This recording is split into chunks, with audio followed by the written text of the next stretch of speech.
you have to hire the right people for the task that you're at that moment, not the right people in general. So someone who's right for Google is not right for a startup. We're having a very hard time hiring machine learning experts, right? The problem is that most of these amazing people go to these large companies, and the skill sets they get there are great for large companies, but they wouldn't be able to start something from scratch. Welcome to the podcast, where we introduce you to incredible humans who share their journeys with the mission to inspire you to harness your own inner tenacity to drive your life and career forward. And now, your host, Adam Posner.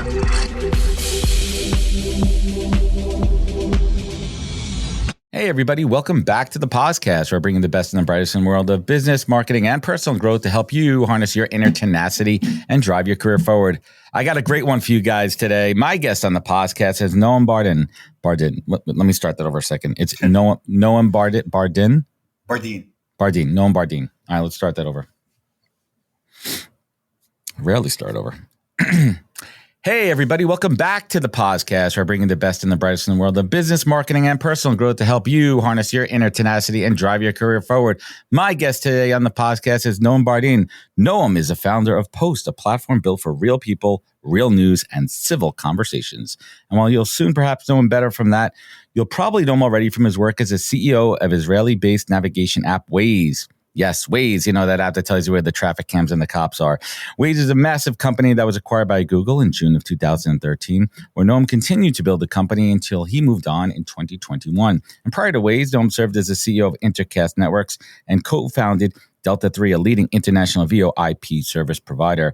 And he is known by many as a product guy, and for good reason. But I'm excited to get under the hood and know how that product background is driving the huge vision for Post.News. So let's get into it. Noam, welcome to the podcast. Well, thank you for having me. I am thrilled. It is an honor. I get approached a lot lately. We were talking before about I've been doing the show for a long time, and I'm really proud of the level of guests that come from inbound PR pitches. And the moment that your team reached out to me, it was like, F yeah. I was like, I know who this guy is, and I'm excited to talk about him. And I usually save this comment for later on in the show, but this show is like my personal masterclass that I curate, and I get to talk to folks like yourselves and share that with my audience. And I'm thrilled to have you here today, sir. Well, great. I'm looking forward to it. Although you set the bar pretty high, now I'm kind of worried about what I say. I think you'll do all right here. So I think about your career in three acts: the early days when you're the early wins and losses as a founder and CEO. The bulk of your career, of course, being with Waze and Waze within Google, and finally where we are now, post Google, with Post.News. We're going to dig into each one of those, but I think it's really critical for my audience to understand, who you are, and that foundation where you come from. I would love if you could talk a little bit about your childhood, your upbringing, and I'd love to know what your parents did for a living. So I grew up in Israel, but although I grew up in Israel, my parents are American. They moved to Israel when I was 6 months old. My father was a computer programmer at the Hebrew University. My mother's a clinical social worker. And I grew up in a house. They were both very involved in the civil rights movement in America at the time, and been out to Mississippi, got shot at, the whole story. So I grew up a lot in those myths of, on the one hand, the civil rights movements in America and kind of the myth and the reality of America. And in Israel, my parents were very involved in the peace process, which obviously has not gone very far, but everything around that. So I think I grew up in a house that was very politically active, at the same time valued education a lot, although I was not a very good student at school. I mean, looking back, I would have been diagnosed as dyslexic, but at the time, it just meant that a lot of potential and he's lazy. That was the way you described the dyslexic in those days. Then I went to the army in Israel. I was in the special forces in Israel, and kept doing reserve duty for about 20 years later. I think that's probably the first major component of, if you think about kind of what shaped me, was really this idea that a small team can achieve anything. And there's like nothing that a small team can't achieve if it's focused and driven and never give up. I want to take a left turn on that for a little bit. I'm a huge fan of the Netflix show Fauda. I assume you've watched Fauda. So Leo Raz, the creator of Fauda and the main actor, he plays Doron. He's my childhood friend. We went kindergarten together. Like we're brothers from another mother. I that's like my show. That is I got goosebumps thinking about this. I love Fauda. I mean, just crazy question here. Do you think that model would have worked in the United States, or was it because of reason of Israeli, the size and the nationality element to it, why it works there and why it's so tight? Do you think that would ever, I mean, if it was implemented 150 years ago, where every American had to serve for 2 years? Well, that used to be the case. Let's not forget, right? True. I mean, you used to have a draft in America, and Israel's at the end of its sort of people's army. For many different reasons, it's going to move to a professional army. I mean, the model's breaking down for a lot of different reasons. It's complicated. But I think that it brings people together in a way that you don't have today. I mean, today, when does a redneck kid from Alabama and a woke kid from New York, when do they ever meet physically? And, you put them in a room together, they'll be best friends. Put a computer screen between them, they'll hate each other. There's something about that. I'm laughing because it's true. Our bubbles have become so dense, like we don't break out of them at all. And that's what I think one of the great thing about military service in general is you get to meet people from different backgrounds, different environments, and you discover that they're just like you, et cetera. And let's talk. It's kind of a misconception. Just because Israel is small, there's different classes and people coming from different backgrounds, and not everybody's Jewish, right? There's I mean, there's terrible rifts in Israel in terms of like, you think about in America now, we're talking about the polarization. Israel is just as polarized, maybe several poles, but definitely just similar. If you talk about the U.S. being on the verge of a civil war, Israel's on the verge of a civil war as well. It's a global phenomenon, what we're seeing now with this polarization. I mean, it's got Brazil and in Europe and everywhere. I mean, we could go real deep rabbit hole into that and how the internet and the speed of technology has accelerated polarization on so many levels. But I want to get back to the time in the Army, because the more I think about it, as you're talking, it's resonating in my head, Noam. It's like the concept of teamwork and understanding communication. Talk to us a little bit about how they teach you how to effectively communicate in the military and how that translates into entrepreneurship in corporate America. Well, it's hard. First of all, the unit I was in is not exactly traditional military. It's not a huge military.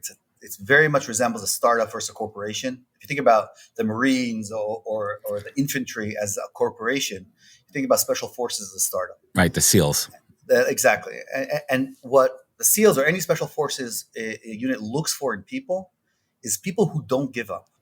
Like, they're not necessarily the biggest people, the strongest people. You have all these myths about these monster people. No, it's people that never give up. If you never give up, right, and you're put into situations where it's very, very difficult not to give up. But the point is, you will succeed at a certain point.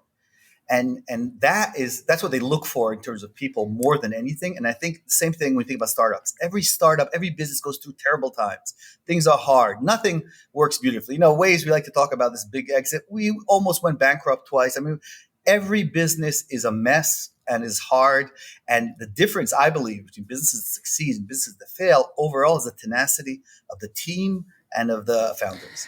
It's so crazy. So I've had multiple guests on the show who have been in special forces, Navy SEALs, and they say the same thing. They say during the screening process before you can even get into the SEALs, how rigorous it is physically. But they've seen more big, jacked, physically fit guys fail versus the smaller guys who are mentally stronger make it through. I mean, the thesis is, and I was also involved on the selection process later on. The thesis is that you can build up someone's physical strength, and you can train people and you can make them into kind of what you want. But what you cannot train is that ability never to give up. When it's 3 a.m. and you've been up for a week and you're now marching and you've been marching already for 70 kilometers and you've got another 50 to go. How do you not give up at that moment? That you cannot train. That's embedded in a person's mentality.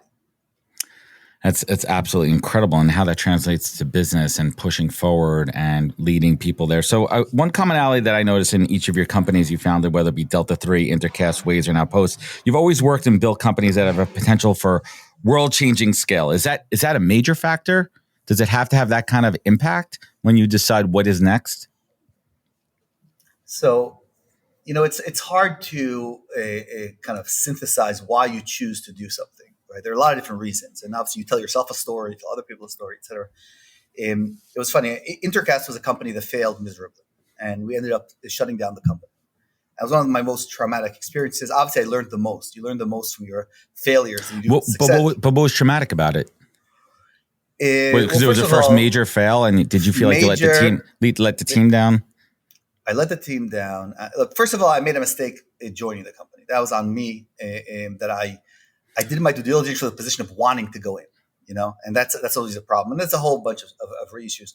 But the point is, shutting down a company is one of the worst things you can do. It's terrible. It's nerve-wracking. You've let down your investors. You've let down your employees. You've let down your customers. I mean, the whole thing is really terrible. But that's the only time you'll actually learn. Because when you succeed, it's very easy to say, well, I'm a genius, I'm great, I'm wonderful, and not look at what went wrong along the way. Fascinating. And I certainly appreciate that insight.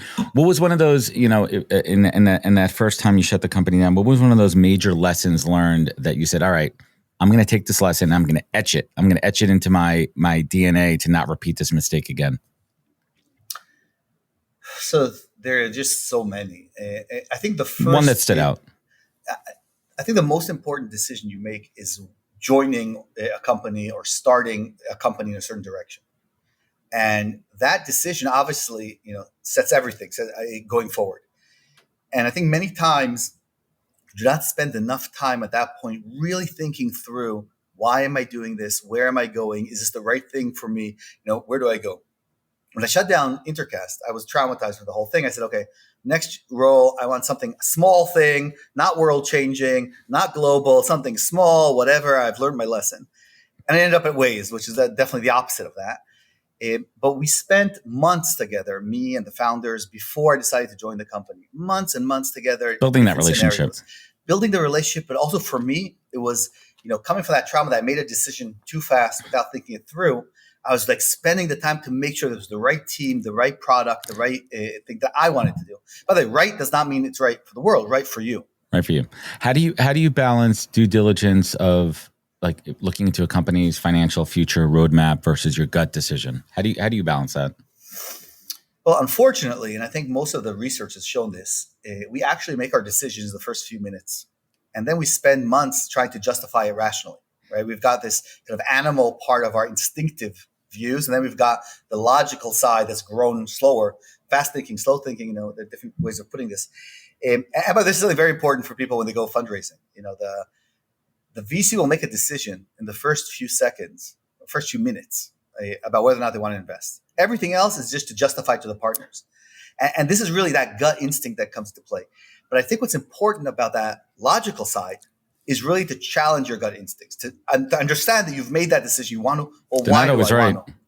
Not only that, but also you need to realize why do you want to do it?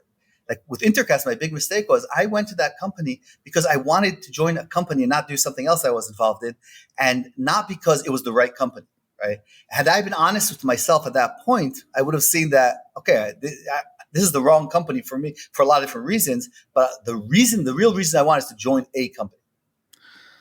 So it's so interesting too. Like when you think about your gut decision, and I want to kind of go back to that too, because you said VCs make their decision in the first, couple of minutes. Is it a matter of betting on the jockey versus the horse, like betting on the operator, analyzing the person who's going to be the captain of the ship, and say, listen, if this person could do the job and I feel it, we could figure out the company and the product. I look at it more as I'm talking about VCs in the context of starting companies, but I think it's true in many, many, many scenarios, right? When you want to date someone, right? If you think about dating apps, think about Tinder, right? Tinder basically shows you a picture and you swipe through it, right? It's a bias, right?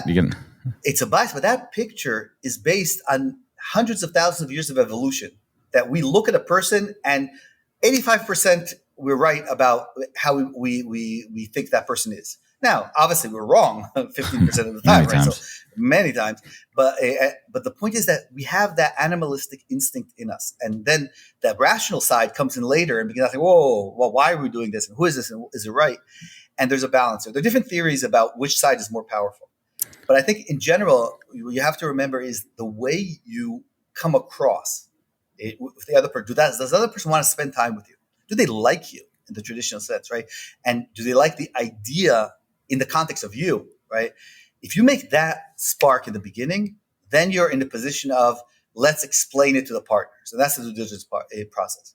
The flip side is if they don't, they'll keep the process going, but it's very hard to change someone's gut instinct at that moment. Once they kind of gut feel that this is wrong, it's very hard to change. Yeah, that's and I appreciate you sharing that insight from your perspective and tons of experience. So I want to talk about Waze for a moment here, and obviously you've talked about this many times on lots of shows. So I don't want to go too deep into that, but I want to talk about the culture, something that people talk a lot about, in the pre-Google acquisition culture, which has been documenting. What made it so special? What was that secret formula? So Ehud was the technical founder of Waze, and Amir was a co-founder, and Amir was an engineer but a people person. And his thesis when he started Post was Waze. He said, "I want to hire the best people I've ever worked with." And so he hired people that were much older than you expect. The average age of an engineer is about 40 at Waze. Super experienced people. Most of them came from the top intelligence units in the army where they've been hacking nuclear reactors or whatever it is. Yeah, they're not looking at traffic cams, right? They can figure that stuff out. But the point, when I joined the company, I interviewed each person. And the thing that struck me is that every engineer in different ways said the same thing. They said, this is the first place where I'm not the smartest person in the room. And there are people that have always been the smartest person in the room their whole career. And that, I think, was the unique thing that Amir managed to build, is really gather such a strong team of people. By the way, it created problems in the future that it was very hard to integrate new people in, because if you weren't on their level, like you couldn't understand kind of what they built. Nobody documented anything because code is the documentation. But there was this challenge of how do you hire people? Because as you scale, you can't keep hiring these people. There aren't enough of them in the world to hire. Fascinating. Was there ever how did you manage egos? All these people are top performers. Listen, we got to be real about it. There's egos, but how do you manage egos?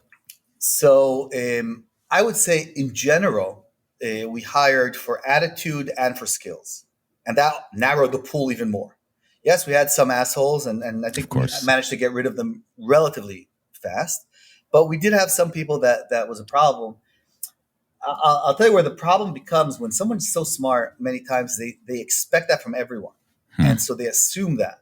Like we had an amazing our first, for a long time, our app was the same code base that we compiled for Windows and Nokia, Symbian, and Windows Phone and iPhone, and amazing engineering feat, and it allowed us to have less engineers, etc. But the price was that it was so complex that you needed someone who was basically a back-end real-time engineer who likes front-end UI pixels.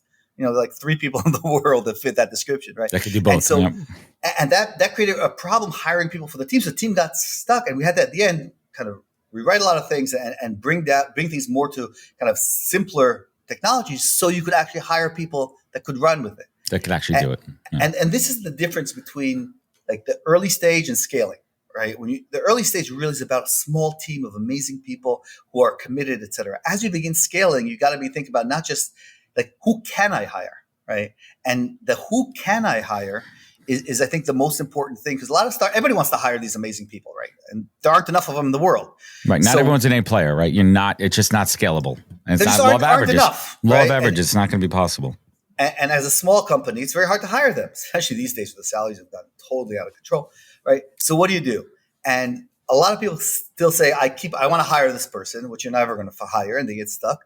But you got to figure out, do I offshore? Do I outsource? Do I use simpler technologies? Do I split the system up to different components so each component is simpler? Like, you've got to figure out a way where I think today the number one constraint is your ability to hire the talent. And you've got to start from that constraint and go backwards. Boards today spend a lot of time talking about go to market and all these different components of a company, and everybody agrees that people are the most important thing. But what that means is you have to build your company for the people you can hire, versus build the company and say, I'm just going to hire these amazing people that don't exist. That's how it works. No, so let's talk about it. Perfect timing right here. As I was telling you before I hit record, I'm a recruiter by trade. The origins of the show are about providing value to my audience as far as hiring and questions. So what was your approach to ascertain? But I assume by the time most folks got to you in the interview process, their skills have been verified. You're talking to someone because they're qualified on paper to do the job. But how do you know them? How did you dig in to assess character and personality to see if they'd work with the team. And did you utilize any kind of military tactics there? Any counterintelligence? I put them in a room, put a bag over their head. And, no, he's not kidding. Just kidding. Joking. Maybe. No. First of all, depends on the job. I'm not very good at hiring. That's Why? one thing I've learned statistically about myself. Like bad decision process, or did you? Just me. People, and so it's very important for me to have a partner with me who's really good at hiring. So Amir was that person at Waze, and Noel's that person at Post. They're people. It's an instinctive thing. Putting aside the skills, right? Evaluating skills is one thing, but even there, you evaluate the skills already, as we spoke before. You kind of make the decision when the person walks in the room, and then the skills are to validate that you assume they're going to be great. You know, at Google, they have this huge hiring process, and they're very proud of it, whatever. But when you run a correlation of how the hiring committee rated a person, and you look at how well they did throughout their life at Google, there's no correlation. And if anything, there's negative correlation. Well, there's some people that are just really good at interviewing. Exactly. And by the way, what we would introverts and extroverts. In the military, when we would select someone for the teams, they would then be followed throughout their career. And we'd look back and see, okay, what did the hiring committees think? How good was the selection committee? Well, you have to evaluate them. Because you're exactly. You have to recalibrate the committee decision process, see if they actually were successful. And what were the biases and what were the blind spots also? Right? A lot of times you get this great, strong person who whatever, he projects a certain image, right? You see that in interviews. Someone walks in full of confidence, et cetera, and goes to code on the whiteboard, versus someone who's an introvert who did not go to MIT. Exactly. And it might be an amazing engineer, but is scared of standing on the whiteboard, right? There's so many things around talent that I think because talent is so scarce today, you have to get better. You know, Google says, we don't mind, we'd rather miss a great engineer than hire the wrong engineer. And so they miss a lot of great people, right?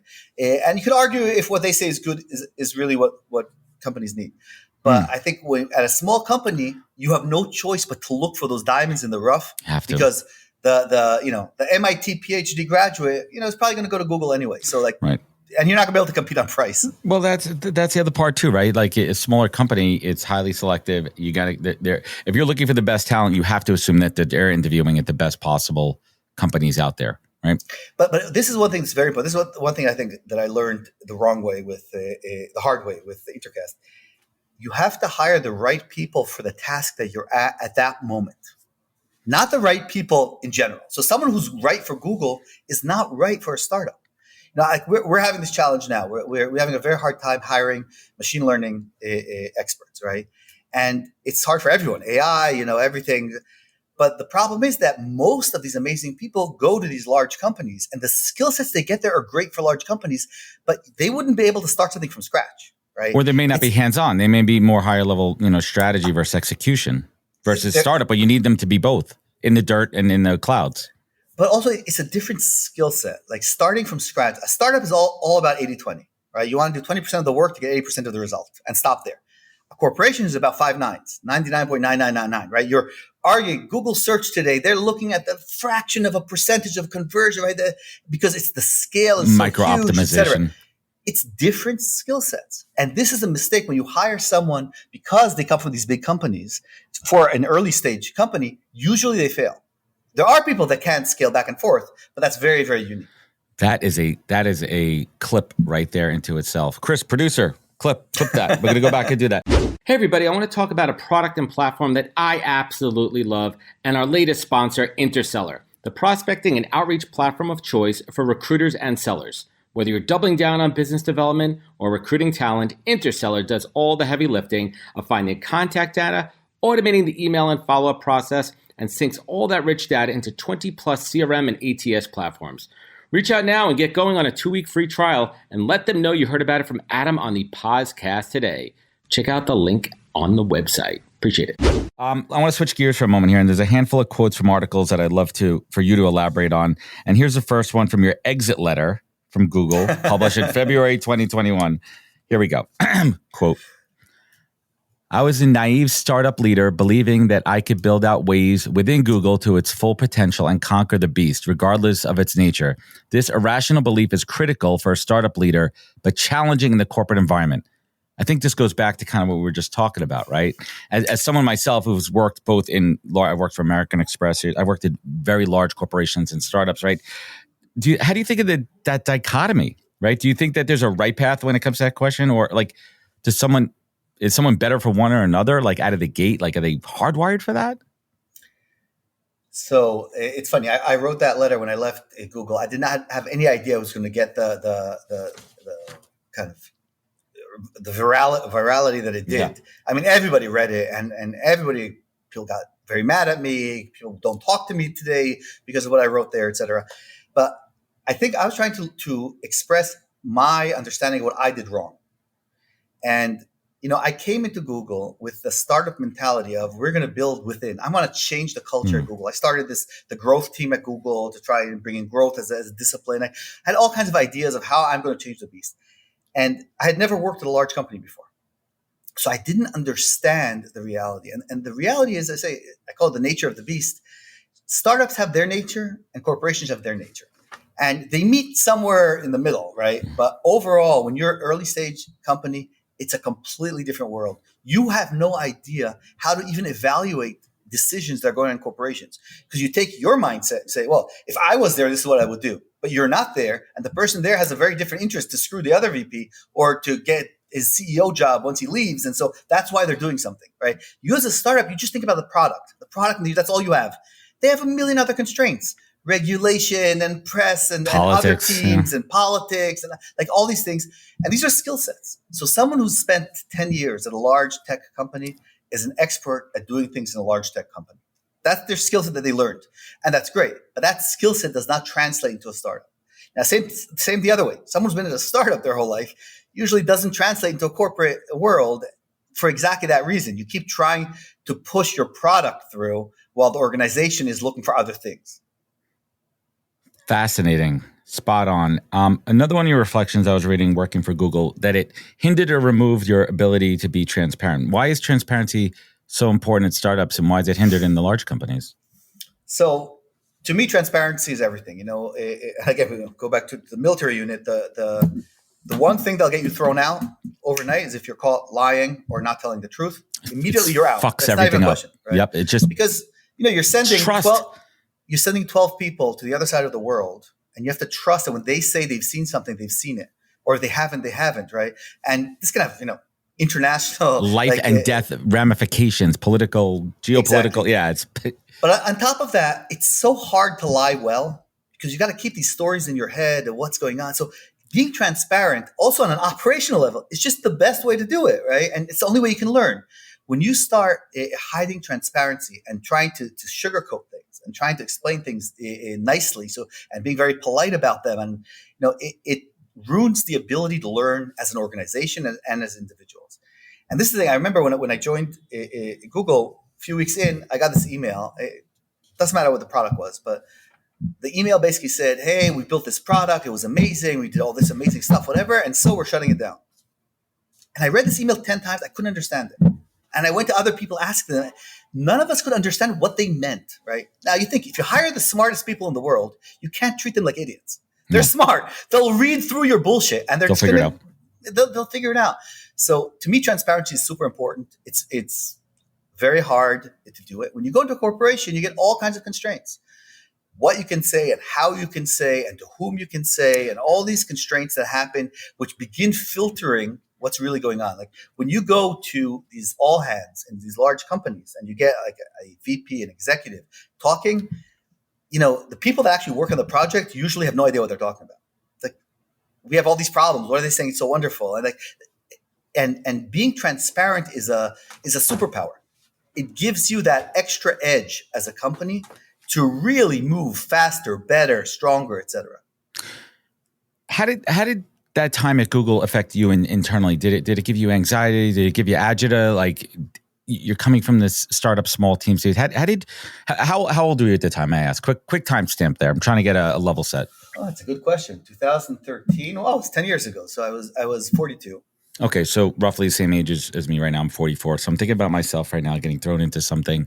We have the Waze team is this efficient, built this insane, wonderful product out there. You get absorbed by Google, acquired by Google, and now you're in this monster conglomerate. But as a leader, how did that feel being in the belly of the beast? So I have to give credit to Google. They gave us complete autonomy to continue to do whatever. We still ran in AWS for years. Like we really got. They didn't even pull that from you. We got almost anything that we wanted from them. They were great. And that goes back to the nature of the beast, right? There's things that we couldn't understand that for them were obvious, right? You should spend all this time on your performance review, writing these documents. That's what everybody does. You spend during performance review, code check-ins drop by 30% because everyone's working on this. Yeah, process paralysis right there. Jeez. You can never imagine that at a startup, right? So all these things created friction. Now, I'm, as you can imagine, a very outspoken person, and transparency still drives me. So I became a very outspoken person against the culture at Google, et cetera. I found a lot of people, especially the old people that started, the original people that actually founded Google, right? The original Googlers, it completely connected with what I'm saying.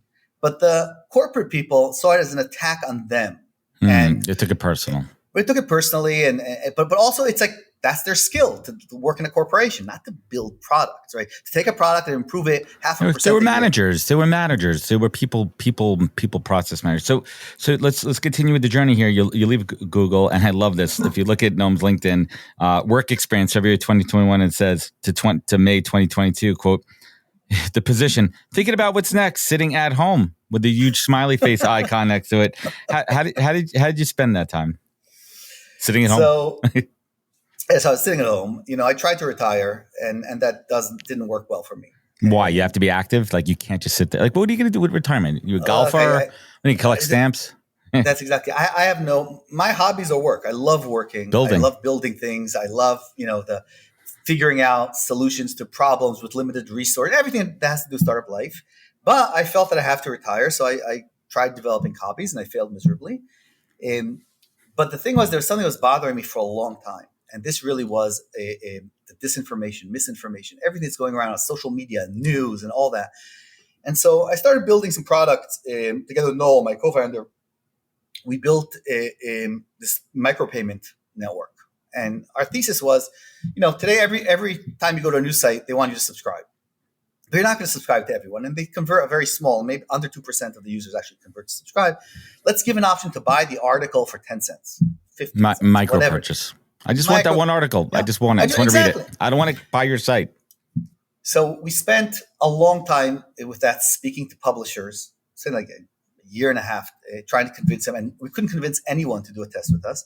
We convinced Dan Rather's team to let us run a test on their Substack, which is a little different, but we got consumer feedback that people get it. So everything worked, except the publishers wouldn't come along. At a certain point, we decided to stop because we just, we couldn't get anyone to come along. And then, fast forward, when we saw kind of what was happening with Twitter, et cetera, I believe we're at the beginning of kind of the second generation of social. The first generation was companies started on PCs, the old internet, and we're seeing something new. And I think the best example is TikTok, right? TikTok is not YouTube; it's something else. But it's video centric. Yes, it's video.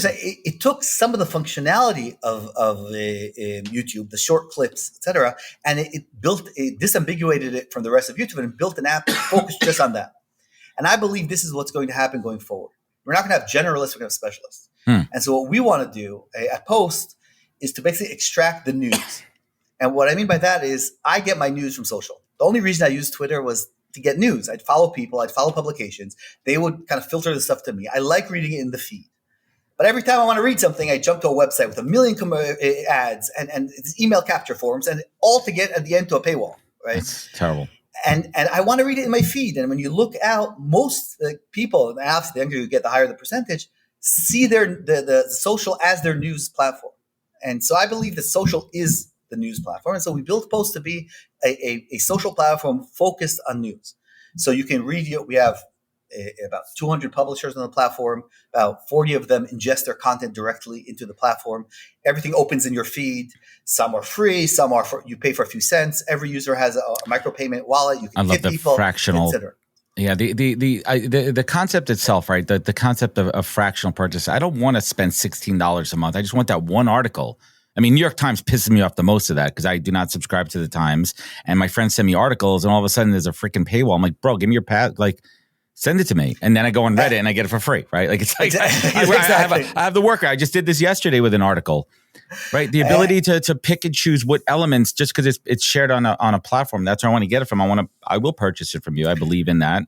And also, you look at these user experiences, right? You go to the average news site, and the ad load is so quick. Every paragraph, there's an ad, and it's an auto-playing video ad, right? And this is the problem in large organizations where there's no founder anymore, and everything's kind of inertia. It's like, well, one more ad. Does it help? Well, incrementally, yeah, it does. So kind of this logic leads to the point. Suddenly you have 50 ads on the page because no one cares what the user experience is. Everyone's focused on whatever on the financial goals. And it's a vicious cycle, right? So people stop going to these sites and you stop going. So you start reading all the craziness on the social media and the toxicity. That's what you read as news suddenly because it's free. The truth is paywalled and lies are free is kind of the state that we're in. And so this is really the goal of Post, to be a place for kind of people, regular people, not culture warriors, don't want to be called a communist or a fascist every day, that want to get their news and share and like and comment and do everything there. We're heavily moderated. We believe that if you want to be a misogynist or a homophobe or a racist, anti-Semite, there are enough platforms for you. Multiple platforms will love that. We know where to go. For us, we'll throw you off the platform. We don't want you on the platform. And that's really, I think, one of the core differences between us and other platforms. So let's dig into that for a minute. And one thing I personally appreciate that you've said about your plans for Post.News is this quote from a press release during the launch. It reads, "I'm working hard to invite conservative voices as well. We do not want to be the liberal Twitter. Please be respectful of opinions you disagree with.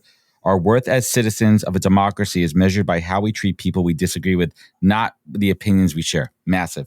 Let's make sure all people are welcome, even if we disagree with their opinions.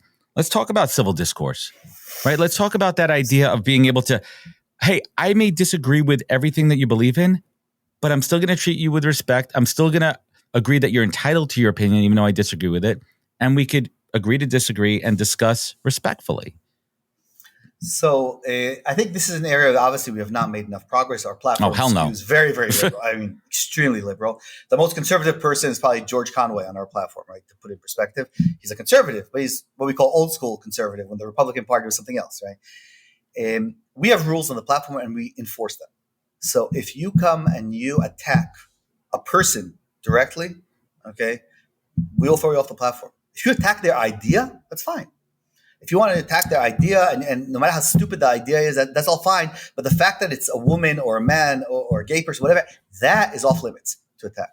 And these are the kind of rules that we have. Now, it's a problem. There's a large chunk of people who believe that, their race is superior and they've got to do whatever. Well, those ideas are not going to live on Post. I don't agree with this idea that free speech means anything goes. Free speech is freedom from the government. The funny thing is, let's get into that a little bit, right? It's been diluted. The same thing with the Second Amendment, right? With gun rights, exactly. It's been diluted since it was originally created. Free speech isn't. You could say and do whatever the hell you want at any given time to anybody. That is not free speech. If it's defamation or hurting somebody. I mean, if you think about the First Amendment, at the end of the day, it's to protect you from the government, right? Kings used to not allow people to say, if you said something bad about the king, you had your head chopped off, right? Yeah. That was the world that America was created in. Kind of worked. It worked for a while. From an enforcement perspective, it kind of worked, yeah. Hey, we're probably going back to there, so let's not miss it, right? No, but the point is, it's protected from the government. And that, I agree 100%. And that means a few things. It means we will never be an app in Russia. We won't, because the government there has laws. So we have to take the pain. If you're not willing to take the pain from a decision, then you don't really believe in it, right? And so when you see platforms, willing to take the pain from a decision, I love that. That would hit me. I would rather the companies stop saying they support gay rights and then fund politicians who are trying to make gays illegal, right? I would much rather that they just don't say that, right? Because they don't. Now, if you do say that, that means you shouldn't be sending the money to that politician, and you might get issue. You got to take pain, right? Pain means you believe in something. And so for us, I think something I found very disappointing was that Twitter censored content on the Turkish election. They basically bowed to the Turkish government. Now, it's terrible on every level, on a theoretical level, but also the amount of revenue coming out of Turkey, I'm sure, is small. Even if you want to be cynical, right, and say, well, we have to do it because of revenue, I'm sure it's not there, right? But these are the kinds of decisions that we, as Americans who believe in civil rights and in equality and democracy, we shouldn't be afraid to say that we believe our way of government is better than the authoritarian regimes. Like, it is. We've done things that no other country has done, right? Yeah. We shouldn't be afraid of that. But that means that when a government comes and says, we want to censor you, you have to say no. And the price is maybe, you'll be blocked in Turkey during the elections. Okay, pay the price, but believe in something. Stand for something. Stand for something, absolutely. So one of the features of, and thank you for that perspective, that resonates deeply. Thank you. One of the features of Post that I think is really great for independent creators is this concept of tipping. Do you think that there needs to be some kind of shift in consumer behavior to make this more commonplace? And I want to pause for one moment here. I'm not talking about tipping, which is annoying everybody right now when you go to make a standard purchase at a store and the tipping thing comes up, because that is just ridiculous. Like, I'm the delivery guy. I'm picking up my own food. You're not getting tipped. But the concept of tipping here, let's break it down. So I had to rant a little bit there. So first of all, on Post, as I said, every user has a wallet and anyone can tip anyone. So a Web 2 wallet or a Web 3 crypto wallet? No, crypto. Okay. I'm not a believer in crypto at all. Happy to have that discussion if you want. If you have 3 hours spare. Ooh, that'll be for our part 2. We'll do that one in the fall. Okay, that we can definitely do. I'm a very anti-crypto person. Why? The high level why? High level. Do you not believe in decentralized finance? No. And more than that, if you look at the people who support crypto, it comes from overall people that come from finance. And the people that are against crypto, it's people that come from consumer apps. And that's the difference. Consumers don't give a shit what your infrastructure is. They don't care what database you use. They don't care how the sausage is made. They don't care. But losing my money when I lose my password, yes, that's a problem for consumers, right? Allowing money laundering and all this stuff is a problem. That's like in the highest level. If you want to go down, everything the crypto says it is, it isn't. Well, just one point I want to get your take on. Let's take ourselves out of being Americans and being able to generally have access to all of our money. You look up north, look what happened a couple of years ago, pandemic with the truckers and the Canadian banks like freezing that. Or look in Africa where it's impossible for folks to get money to buy food and they're paying exorbitant fees to Western Union. The concept of decentralized finance and be able to hold your own wallet and be able to, like, that's innovation future for mankind, right? How do you balance that? So the fact that I went here. I opened the door. No, that's fine. You open the door. You open the door. I opened the door. I'm curious. The fact that in Africa, in a country, they can't move money around, that's a problem. That problem does not mean you have to be decentralized, right? That's a governance problem. And the same countries actually control the internet. And if they wanted to, they could block all of this stuff overnight. Now you have no crypto. Right? You go, no, nothing, right? Look, what we see happening everywhere, right? When you're small and you're cool and whatever, everybody can play the game. But when you want real people to put their money and their trust in you, they want some regulation, right? What happens when money's gone? The best example, Silicon Valley Bank went bankrupt, right? Basically, all of our money and every other startup in the world's money was there. We got bailed out. They didn't, but we got bailed out by the Fed, right? And the Fed forced, and that should be, the Fed should protect us, not the investors. That's great. And crypto, a bunch of them went bankrupt. Who's protecting the investors? No one. You should have luck. So then when you start adding regulations, you start adding all these levels of complexity, and you end up with a system very similar to the current banking system. You go back to where you were. Yeah, fascinating. All right, let's bring this back on track to tipping. Yeah. Get back to tipping. So, independent creators. But that's actually like, one of the nice things I see about, I don't want to go into the NFT side, but like the ability for creators to monetize. So we're very focused on creators. I think when we talk about news, we talk about news in the wide sense. It's not just the traditional sports, politics, business categories. And it's not just publishers. It's also publishers. But it's also newsletter writers, et cetera. Like, you can ingest your newsletter directly into Post, have it posted automatically, and receive tips from people reading it, right? So they're all this stuff. But when it comes to tipping, the problem is friction. Lots of sites have put on this button that you can go to Venmo and, you can do. Mm-hmm. Very few people are going to do that, right? You're not going to do it for a few reasons. One, you're actually going to go to Venmo and put your number in and wire, blah, blah, blah, blah. Second thing is you're going to have to do it for a large amount of money. It costs 40 cents a transaction to use a credit card. You can't send someone 25 cents, right? It's just, you're going to lose money. They're going to lose money, right? Everyone's going to lose money. Not a good deal. And so for us, all it is you click on the tip, you click on the 25 cents, and that's it, right? Because it's micropayments, right? We can do these small transactions. Now imagine when we hit scale, and you're a creator and you write something that everybody likes. So first of all, they don't have to subscribe to your publication. And most creators, newsletters, have a fraction of their audience to subscribe. and they're not monetizing the mass of the audience that read their free content. People love to tip. We're seeing it on the platform everywhere. People are tipping publishers, like premium publishers, CNN, USA Today, et cetera, are getting tips on the platform. It's crazy. People, and again, when it's a small amount of money and the friction is gone, people love doing this. Ask me to take out my credit card and open my Venmo account or whatever. Too much work. For 25 cents, I have other things to do. So as we head down the home stretch here, one thing I love doing the research here, listening to you speak on podcasts or blog and writing blog posts is how you distill things down to a purpose or a conclusion. And when I think about your purpose overall, I think about creating quality products and crafting a following, a worthwhile vision. Do you consider yourself to be product-led or vision-led? First of all, I think product is vision. There's no difference between them. So there are two types of product managers. The multiple types. So obviously, to me, there are two kind of big archetypes of product managers. One of them will come in to a product review and show you a list of features. Okay, and this feature is beautiful. This feature is. Another one will come in and show you a list of problems they want to solve, of where they want the product to be. What's the if you have clarity on what you're trying to solve, it doesn't matter which feature you build to solve it. You can try this feature, that feature, whatever, right? If you're focused on the feature, you're wedded to the feature. You're not wedded to the problem. And that's a huge one. When you think about what is the vision of a company, right? It's overall, we want to solve a problem somewhere. And that gets broken down to smaller components for different phases, right? But I get very frustrated when a product manager comes and says, here's my list of features. And this is something that I see in a lot of the big companies, right? They have a list of features because another company is doing it. Why are you doing this? Because Facebook's doing that, et cetera. Who are you?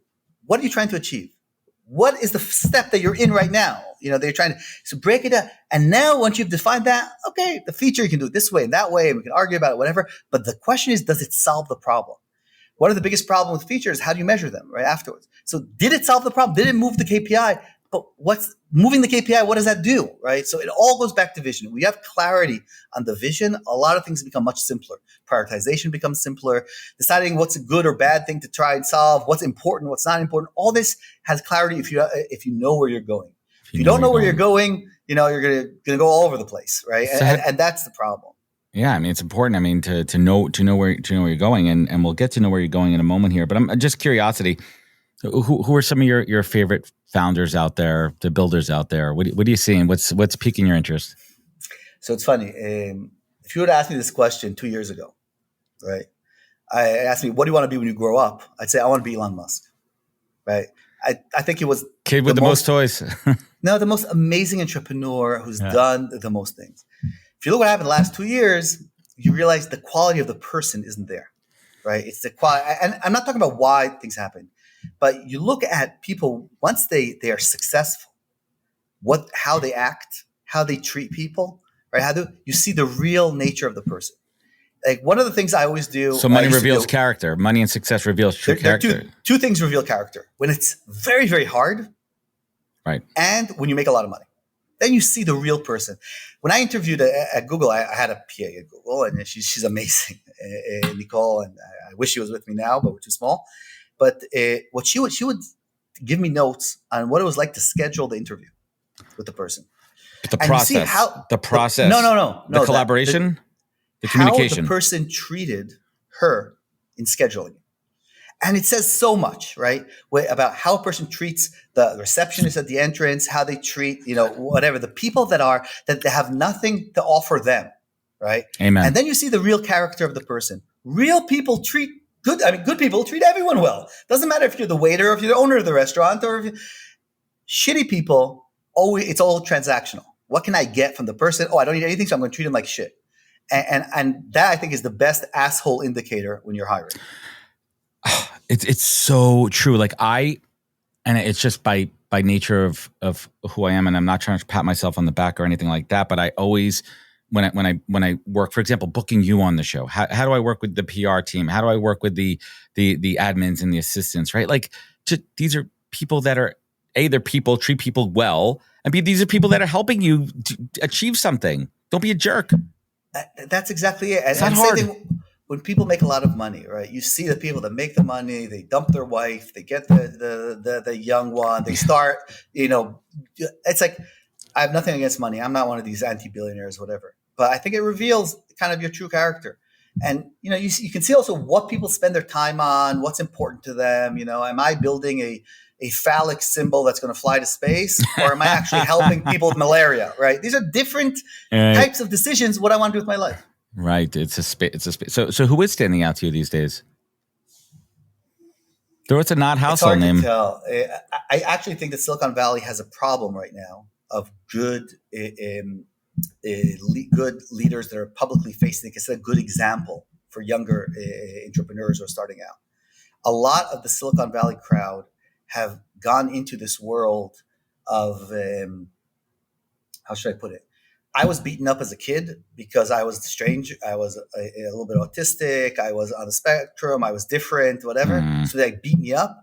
Now that I'm on top, I'm going to beat everyone else up. Instead of I'm going to empathize, I know what it's like to be beaten up. And so I'm going to fight the bullies.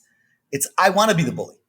And I find this terrible. I think that, there used to be something about tech that was very, there were no hierarchies. People treat each other well. It was relatively small teams, whatever. And that's become corporations. You look at the people leading the top tech companies, they could be leading any other corporation in the world. They're not different in that sense. No. And I see that too a lot. And I've been doing a lot of work in the Web3 space over the last couple of years. And I see like this kind of new version of a cool kids club of the kids that you just called it out, the kids that were bullied and picked on. And now they think they're cool and they could now, put their foot on other people's necks. I'm like, I don't want to be a part of that. I don't need to be a part. So let's just on that point, I think someone that I do want to call out is Satya from Microsoft. And I actually haven't met him, but I think what he did in Microsoft is amazing. And that kind of turnaround of a company at this scale, and all it is about vision, right? Understanding who you are, right? And Ballmer was something else. But I think what Satya has done is going to go down in history as one of the most amazing leaders, like pure leadership, because there was nothing new to invent there. There was just decisions. We're going to put an office on the iPhone. We're not going to build a phone. We're not going to build an operating system. We are going to be enterprise focused. We're going to be cloud focused, right? A few small decisions with focus and with leadership created one of the wealthiest companies in the world. And don't forget, Microsoft was stuck. It had 10 years where it was stuck. And, Microsoft used to be the joke that nobody wanted to work with it from an engineering perspective. Everybody would, today Microsoft is I think one of the best run companies and has one of the greatest leadership. I don't believe I'm saying that because I used to hate Microsoft. You're a convert. It really is. I really am. And I think Satya did an amazing job, pure leadership. Absolutely. So let's bring it home here. And legacy is one of those kind of buzzwords. I mean, it's not a buzzword, but like it's a tough question. So when your day comes to leave this earth, how do you want to be remembered? Frankly, I don't care how I'm remembered. Yeah, because you won't hear about it. I'm going to be dead. Like, what does it matter? Everyone has these ideas that you're going to live on. I don't believe in any of that crap. It's over right at that point. But the question is, what am I doing? The time that I am here, what am I doing? And how do I feel about what I'm doing? And this is like, I have a problem with amazing engineers who go to work, for example, for Facebook, right? They know they're a part of the problem. They're destroying our society, whatever, but they get paid 30% more than Google. And so I'm going to go there. Take responsibility. And I think everyone in an organization is responsible for what that organization does. And obviously there are extremes and not everything's black and white, whatever it is. But overall, right. I think we've gotten to a world where people have become so mercenary in their decisions of where to go work, that I find that a terrible thing. Well, I agree. I agree with that. Right? It's much more self-centered versus there's a delicate balance there. So let's bring it home here. And my last two questions I ask every guest on the show because it frames up the masterclass. Again, it brings it all together here. And Noam, what is the single greatest piece of advice that you've ever received that you take action on daily? Could be a mantra, it could be something when you wake up in the morning, something that sets your tone and attitude and drive for the day. So I think one of the things that I take very seriously is commitments I make. If I say I'm going to do something, I got to do it. And if I'm not going to do it, I got to say I'm not going to do it. I think one of the biggest problems is people saying they're going to do something or saying that their company's going to do something, whatever it is, and not really standing up behind that. And it used to be, going back 200 years, your word meant something. Your reputation, your name, your word. You could handshake with someone, that was enough. Today, people feel like they can fuck anyone over and it's fine. Like, worst case, I'll apologize. And so that kind of a commitment to take things that you commit to seriously. And at the same time, if you're not going to do it to say you're not going to do it, I think that I would say that that's the thing. Absolutely tremendous. I couldn't agree more. And last but not least, you look back on your life and you look at those tough times, those really hard times where you had to pull yourself up from being on the bottom and harness that inner tenacity to pull you forward. And in the same breath, you sit here, gratitude for the work that you've done, for the companies that you've built, for the people that you employed, for your family and everything that you value. Noam Bardin, what is your compass? What is your lighthouse? What keeps you focused? What is your North Star in life? That's because it sound funny, but whenever you make a decision, what would it look like on the front page of the New York Times, right? And what I mean by that is every decision you make has consequences, and usually when you're making a decision, you have a pretty good idea what the consequences are, and then that's where you're basically tested, right? Are you taking the easy way out? Are you taking this way out because you're getting paid more? Are you doing the right thing for the company or for yourself? If your bonus is tied to this, but you know that it's going to destroy the company going forward, but this year I'm going to get my bonus, like, is that why you're doing it? And to me, being able to kind of look your decisions in the eye and understand the consequences of what it is, I think to me is the North Star. I don't want to ever be in a situation where I can say that I have made a decision that was self-centered, it was wrong, it was illegal, it was all these millions of things that that could happen. And I think if we all just took our decisions a little more seriously, thought about the bigger picture and less about ourselves, the us versus the me, right, is kind of the big difference. And so for me, the decision you make, if you make decisions that you don't want your team to know because you're embarrassed by it, they're the wrong decisions. Fantastic. This has been a tremendous, tremendous episode, and we could have spent hours going down multiple rabbit holes here and the pros and cons. And we still have to do the Web3. We have to do the Web3 one. I'm going to convert you. Well, it's an interesting one, but I want to thank you so much. I'm Noam. Everyone, check out Post Community at Post.News or download the app. Check it out. Where else could folks connect with you? Where could they learn more? On Post, on LinkedIn. Follow these days. Follow along, folks. This has been a tremendous conversation. I want to thank you so much for your time, your expertise, and your generosity of sharing your wisdom with everyone out there. Folks, if this show resonated with you, sharing means caring. Leave a review rating. It goes a long way. You can find out more on social media. Follow us, thepodcast.com. We appreciate you. Thank you, Noam, so much for joining us. And to everyone listening out there, remember, be good to yourself, be better to others, and catch us next week for another great episode of the podcast. Take care, everybody. Wisdom is forever, but for us, it's time to go. Thank you for joining us.